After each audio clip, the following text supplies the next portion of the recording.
Bienvenidos a The Debate.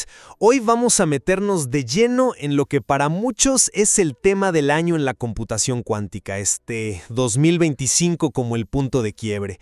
Estamos viendo pues casi en tiempo real la transición de las máquinas cuánticas de la era NISQ, que es como le decimos en el campo a estas computadoras potentes, pero la verdad muy ruidosas y muy propensas a errores, hacia el santo grial, ¿no? La computación cuántica tolerante a fallos.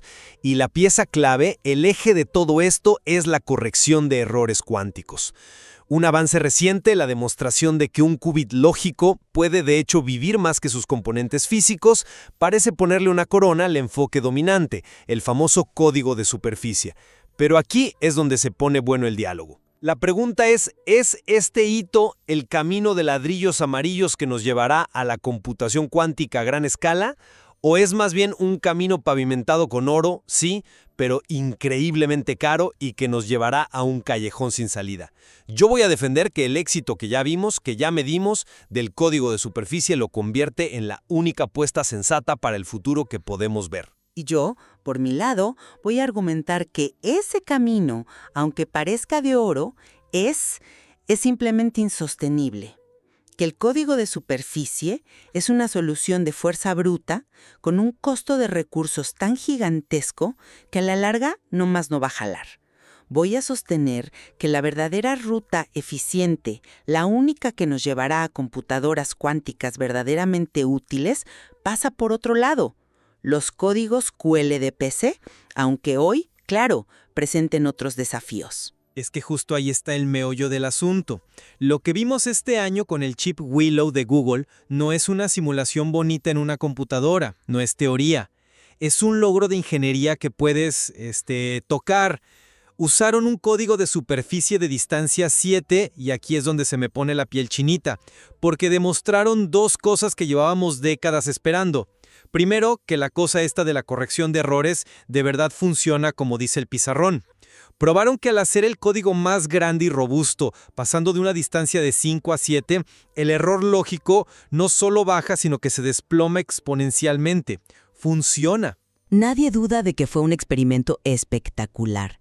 O sea, un verdadero hito de la física experimental. Pero tenemos que ser cuidadosos en no confundir una demostración de principios con una hoja de ruta viable para construir algo útil. Pero espérame que ahí viene lo mejor. El segundo punto es el que realmente cambia el juego. Por primera vez en la historia, alcanzaron lo que llamamos más allá del punto de equilibrio, o beyond break-even. A ver, para que se entienda fácil, crearon un qubit lógico protegido usando 101 qubits físicos. Y este superqubit vivió 2.4 veces más tiempo que el mejor de sus componentes individuales. Por primera vez, la protección activa funcionó mejor que dejar al qubit solito. Esto es como inventar el primer chaleco antibalas que de verdad detiene una bala, ¿sabes? Antes de esto, nuestros chalecos eran tan pesados y estorbosos que era más seguro no usarlos. Esto fue posible gracias a avances en los materiales como los qubits de tantalio, que ya aguantan coherentes por más de 1 milisegundo, bajando el error físico por debajo de ese umbral mágico del 1%. Esta es la primera piedra, la fundamental sobre la que se va a construir todo lo demás. Y es una primera piedra magnífica, te lo concedo. Pero mi problema es que para poner esa primera piedra necesitamos una grúa del tamaño de un edificio. Reconozco el logro, pero para mí es una victoria pírrica. ¿Por qué? Por algo que los físicos llamamos la tasa de codificación. Y en palabras llanas, esto significa que por cada qubit que quieres usar para hacer tus cálculos, el que de verdad hace el trabajo, necesitas una cantidad absurda de qubits físicos que solo están ahí de guardaespaldas. En este experimento, la proporción fue de 101 a 1. 101 para proteger a 1. Ahora extrapolemos eso. Para construir una computadora cuántica que haga algo útil, algo que nos quite el sueño, como romper el cifrado RSA 2048 con el algoritmo de Shor, las estimaciones más serias hablan de unos 20 millones de qubits físicos. 20 millones. Celebrar el éxito del código de superficie es como celebrar que construimos una armadura medieval increíblemente resistente justo cuando el resto del mundo está inventando el Kevlar. ¿Funciona? Sí, pero el costo es prohibitivo. ¿Qué estamos asumiendo sobre el nivel de ruido de los qubits y la velocidad de los ciclos de corrección para llegar a un número tan apocalíptico? Siento que es un hombre de paja. No, no es un hombre de paja, son las cuentas que salen de los artículos más recientes, asumiendo las tasas de error físicas que tenemos hoy.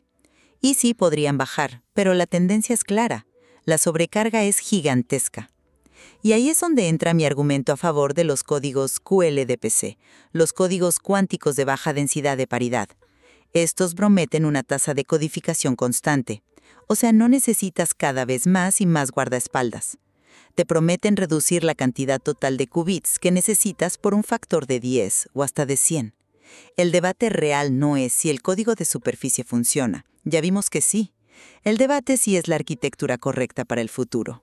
Apostarle todo a esa tecnología es como si en los años 60 hubiéramos decidido que la única forma de almacenar datos era con tarjetas perforadas y nos hubiéramos dedicado a hacerlas de un cartón cada vez mejor, ignorando por completo la invención del disco magnético. De superficie tiene una ventaja que hoy por hoy es insuperable. Está hecho a la medida de la tecnología de hardware más avanzada que tenemos, que son los qubits superconductores en una arquitectura 2D, donde cada qubit solo habla con sus vecinos más cercanos. Es como tener una carretera perfectamente pavimentada y un coche diseñado específicamente para esa carretera, ¿no? La ingeniería avanza por el camino de menor resistencia. Intentar meter a la fuerza un código exótico como los QLDPC, que necesita conexiones por todos lados, en un hardware que no está hecho para eso, es una receta para el desastre y el estancamiento. ¿Por qué querríamos diseñar un coche volador que necesita una pista de aterrizaje especial que todavía no existe, cuando ya tenemos un Fórmula 1 que corre perfecto en la pista que ya construimos? Porque esa pista nos lleva a un precipicio. Lo que tú llamas pragmatismo, yo lo llamo una visión a corto plazo. Es pan para hoy y hambre para mañana.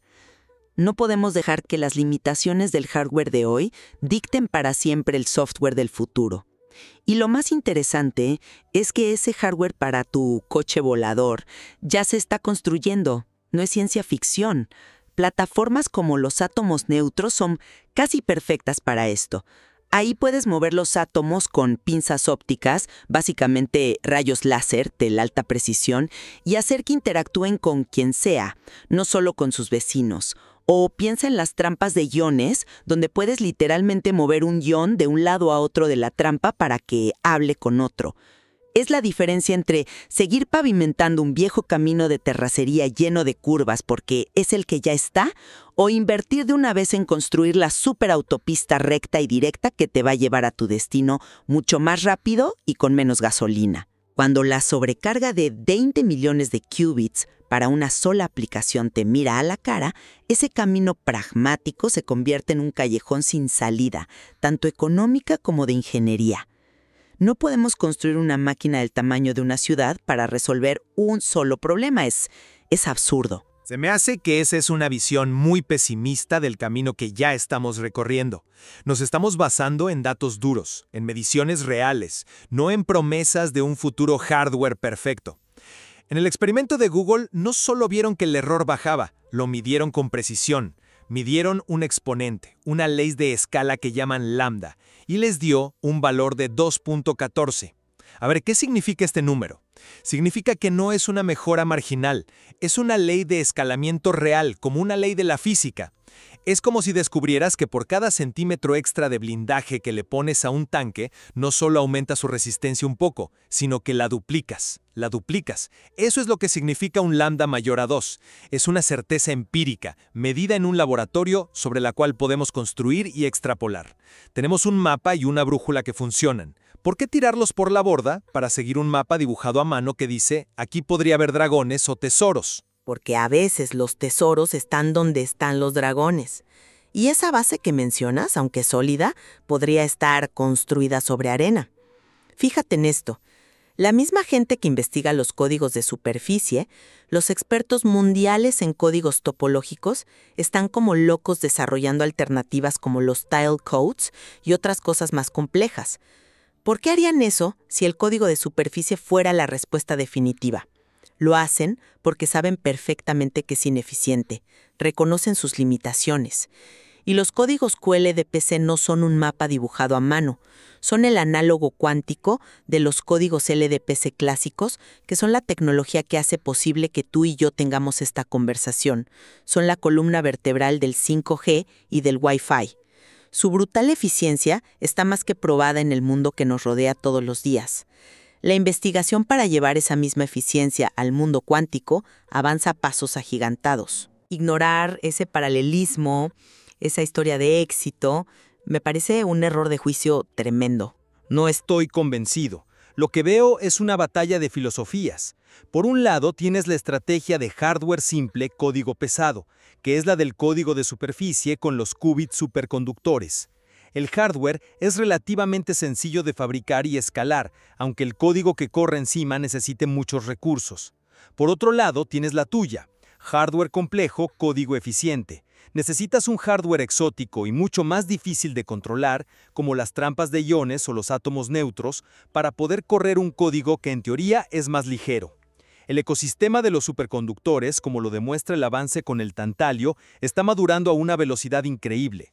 Desde mi punto de vista, es mucho más inteligente usar un código bruto, si quieres, pero que se acopla como un guante a la tecnología de hardware que avanza más rápido y que ya dominamos. Esperar a que las otras arquitecturas que son más lentas en sus operaciones básicas, como el transporte de iones, maduren lo suficiente, pues podríamos quedarnos esperando décadas. La velocidad del hardware importa, y mucho. Ese es un punto clave, pero creo que lo estás viendo desde el ángulo equivocado. Sí, la velocidad de las compuertas de los superconductores es altísima, son rapidísimos. Pero la velocidad final de un algoritmo cuántico tolerante a fallos, el tiempo que tardas en obtener una respuesta, no depende de la velocidad de las compuertas individuales. ¿De qué depende? Del número de ciclos de corrección de errores que tienes que hacer. Es un proceso constante, tedioso, de estar midiendo, corrigiendo, midiendo, corrigiendo. Y aquí está la paradoja. Un código más eficiente como el QLDPC, al necesitar muchísimos menos qubits y tener una estructura más inteligente, podría necesitar muchos menos ciclos de corrección para hacer el mismo trabajo con la misma fiabilidad. Y eso podría significar que el tiempo total para resolver el problema sea más corto, incluso si el hardware base tiene compuertas más lentas. O sea que me estás diciendo que una tortuga con un buen mapa podría ganarle la carrera a una liebre que corre en círculos? Exactamente. Esa es la analogía perfecta. La carrera no la gana quien tiene las compuertas más rápidas, la gana quien resuelve el problema primero. El objetivo final de toda esta empresa multimillonaria no es hacer compuertas rápidas, es resolver problemas que hoy son intratables. La eficiencia del código, a largo plazo, es la variable que va a dominar. Nos estamos obsesionando con la velocidad del motor de la liebre, cuando deberíamos estar mirando la inteligencia de la navegación de la tortuga. Al final yo vuelvo a los hechos. El año 2025 va a ser recordado como el momento en que la corrección de errores cuánticos dejó de ser un sueño en un pizarrón y se convirtió en una realidad de ingeniería, en algo que funciona. El éxito del código de superficie en el chip Willow nos da el primer escalón sólido, fiable y sobre todo real en la escalera hacia la computación cuántica a gran escala. Es un logro basado en datos, medible y que nos muestra un camino claro para escalar. Ignorar este progreso tangible por perseguir promesas de eficiencia que dependen de un hardware que aún está en pañales, se me hace un error estratégico que podría costarnos muy caro. Y yo sigo viendo ese escalón como la base de un edificio, pero no como el plano del edificio completo. Demuestra que podemos domar el ruido cuántico, lo cual es increíble, pero lo hace con un costo en recursos que, se mire por donde se mire, es insostenible. El futuro de la computación cuántica no puede permitirse ese lujo, esa sobrecarga masiva. La verdadera innovación, la que nos va a llevar a máquinas que resuelvan problemas de fármacos, de materiales, de finanzas, va a venir de la mano de la coevolución del hardware con códigos más inteligentes. Los QLPC son la única ruta viable hacia una ventaja cuántica práctica y a una escala que de verdad importe. Queda claro que aunque todos estemos de acuerdo en que se alcanzó un hito histórico, el mapa para lo que sigue tiene dos rutas muy distintas dibujadas. El campo se enfrenta a una bifurcación, a una decisión estratégica fundamental. Así es. Por un lado, podemos optimizar la tecnología que ya probamos que funciona, el código de superficie, y tratar de hacerla lo más eficiente posible. O podemos apostar por la eficiencia superior de los códigos QLDPC, aunque eso nos obligue a desarrollar hardware más complejo y desafiante. Esta tensión entre el pragmatismo de lo que funciona hoy y la promesa de eficiencia para el mañana es lo que va a definir la próxima década en esta carrera fascinante.